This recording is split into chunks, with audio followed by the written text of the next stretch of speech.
रब्बानी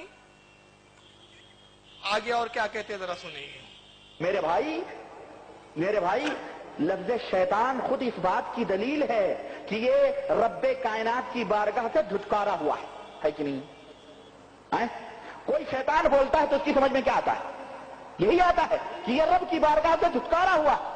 तो मेरे भाई ये कुतुब, ये अब्दाल, ये औताद, ये गौस, ये नुजबा, ये अतकिया, ये जो तुम अलकाब और दर्जात बता रहे हो, ये दर्जात खुद इस बात की दलील हैं कि ये सूफी हल्लाज, इब्ने अरबी और जुनैद और फलाने जितने भी इस किस्म के जो शैतानी टोले थे और जिन्होंने वहदतुल वजूद और हुलूल के अकीदे से उम्मत को गुमराह किया, जो यहूदियों, नसरानियों और ब्रह्मणों के अकीदों को लाके इस्लाम में इन्होंने यूनानी फलसफे के जरिए से डाला गुजेरा, ऐसे लोग खुद इन्होंने इन तमाम अलकाब को तराशा है और उम्मत के अंदर फैलाया है और हर एक के वजीफे बयान किए हैं। और न यकीन हो तो जरा आला हजरत फाजिल बरेलवी मुजद्दिदे दीन बिदअत, मुजद्दिदे दीन बिदअत व खुराफात की किताब उठा के देखो कि उनके यहाँ कुतुब, उनके यहाँ अब्दाल, उनके यहाँ औताद, उनके यहाँ मजजूब और उनके यहाँ इन तमाम लोगों के क्या वजीफे हैं और ये लोग क्या करते हैं। तो ये तमाम सब इस्तिलाहात वही की गढ़ी हुई हैं। चुनांचे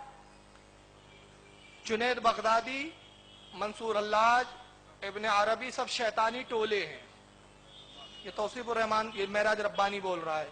और ये कुतुब, अब्दाल, ये सब जो है ये मौलाना अहमद रज़ा फाजिल बरेलवी मुजद्दिद दीन व बिदअत माज़अल्लाह, ये उसके जुमले हैं, ये उनकी गड़ी हुई इस्तिलाहें हैं। आगे आइएगा और क्या कहता है सुने फिर। ये दूसरी की लोग समझते हैं कुतुब इस्लाम का कोई बहुत बड़ा मकाम है, अब्दाल ये तो कोई जैसे कोई वजीर आजम है, कोई मुख्यमंत्री है, कोई रईसुल वज़रा है, कोई सदर है, कोई काउंसलर है, कोई क्या क्या है वो दुनिया में जैसे होते हैं, ऐसे ये पूरे मकामात हैं, इनकी भी तशरीह जरूरी है। आप इनसे धोखा न खाएं। मिन जुमला ये समझ लें, ये चंद गलादतें हैं। ये क्या हैं? ये बिखरी हुई गलाजतें हैं जो उम्मत में शरीयत इस्लामिया के ऊपर चिस्पा की गई हैं। इस्लाम के नाम पर, अकीदत के नाम पर, वलायत के नाम पर ये कुफ्र है। ये क्या है? गौसियत, कुतबियत, अब्दालियत, नजबियत, फतबियत, ये कुफ्र है। और जो इसको कुफ्र न माने वो भी काफिर है। ये भी याद रखो। अब्दाल, कुतुब, गौस, ये सब क्या है मानना? कुफरियत है, कुफ्र है। ये चंद गलाजतें हैं। अब ये गलीज मुंह से ऐसी बात निकलेंगी ना। अब ये तीसरी क्लिप सुन ले आप। हजरत शेखुल मशाइख कुतुबुल इरशाद शाह वलीउल्लाह साहब नव्वरल्लाह ने अपनी किताब नवादिर में बहुत से मशाइख तसव्वुफ और अब्दाल के जरिए से मशाइख तसव्वुफ और अकीदा, सुनो अकीदा, लिख रहे हैं कि मशाइख तसव्वुफ ये सूफी लोग, सूफी जमरे सूफी, कूफी, सूफी लायूफी, सूफी शैतान, सूफी ब्राह्मण, ये सूफी शैतान जो होते हैं, कह रहे मशाइख हैं ये कुतुबुल इरशाद। और सुने अब्दाल के जरिए, अब्दाल हर मुल्क का एक अब्दाल होता है जो खंबे को पकड़े हुए दुनिया को अगर थोड़ा हिलाएं तो पूरे दुनिया हिलने लगे। अल्लाह ताला चुपचाप अर्श पे बैठा हो उसको कोई जरूरत नहीं, सब कुछ यही कर रहे हैं अब्दाल लोग। तो ये अकीदे फैलाए जा रहे हैं क्या कि अब्दाल, इसका कोई तस्वुर इस्लाम में नहीं है। ये सब ब्राह्मणों से आई हुई चीजें हैं, यहूदियों नसरानियों की हैं। लेकिन ये हजरत शेखुल हदीस किस हमारे यहाँ लोग सुनते हैं ना, ये कुतुब हैं, ये अब्दाल हैं, ये फलां है, ये फलां, लोग सोचते हैं ये बहुत, ये कोई दर्जा है। ये कोई दर्जा नहीं है, शैतानियत का दर्जा है। ये कोई दर्जा नहीं है, शैतानियत का दर्जा है, इस्लाम का दर्जा नहीं है। कुतुब, अब्दाल शैतानियत के मेरे समझ में नहीं आता। एक चीज ये होती है कि इल्मी पैराहन में ये बात की जाए कि भाई इनकी असल क्या है, या जिस इनकी तायद में, इन बातों की तायद में जो बातें लाई जाती है, जो रिवायतें लाई जाती है, उसकी हैसियत क्या है सनद के एतबार से, मतन के एतबार से, ये एक अलग बात है। ये सारा काम उन लोगों का है जो इल्म का शौक और जौक रखते हैं। अब मैं तो बार बार कहता हूं ना कि गैर मुकल्लिद एक जाहिल फिरके का नाम है, इल्म होता नहीं है।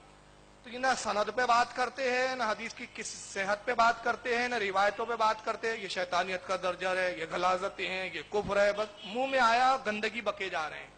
और ये मुझे सबसे ज्यादा ताज्जुब ये होता है कि ये बेशर्म अपने आप को अहले हदीस बोलते हैं, खबीस। ये अहले हदीस नहीं, अहले खबीस है, कमबख्त। हदीस पढ़ते उड़ते कुछ नहीं है। मेरा तो दावा है कि ये हदीस ही नहीं पढ़ते, ये अपने मुल्लाओं की चंद किताबें पढ़ लेते हैं और ये निकल पड़ते हैं और सब इनके यहाँ मुज्तहिद होता है, कोई तकलीद नहीं करेगा। پوچھو بھائی یہ چیز کہاں ہے؟ حدیث میں آیا. اب آپ کتاب رکھ دو اب عربی کی، تو بولتا عربی میرے کو آتا نہیں. ابے تو وہ اردو جس نے لکھا اس کا مقلد ہے بیوقوف. تو بہرحال یہ اس فرقے کا حال ہے. حالانکہ ابدال کتب ان کا ذکر حدیث کی کتابوں میں موجود ہے. اس میں بعض حدیثیں ضعیف ہے اور بعض صحیح ہے. مگر جو ضعیف حدیثیں بھی ہے، اس ائمہ کا اصول ہے کہ فضائل میں حدیث ضعیف بھی مان لی جاتی ہے. ایک چیز. دوسری، ہر حدیث ضعیف نہیں ہے، اس میں بہت ساری حدیثیں صحیح بھی ہے. اب آئیے میں ابدال کا انہوں نے جو انکار کیا اس کے تعلق سے چند میں حدیثیں یہاں تلاوت کرتا ہوں. یہ مشکات شریف ہے میرے ہاتھ میں اس وقت، جلد نمبر 3 ہے اس کی مشکات کی. باب ذکر الیمنی والشامی و ذکر اوسل کرنی. یہ اس باب کے تحت حدیث نمبر 6015.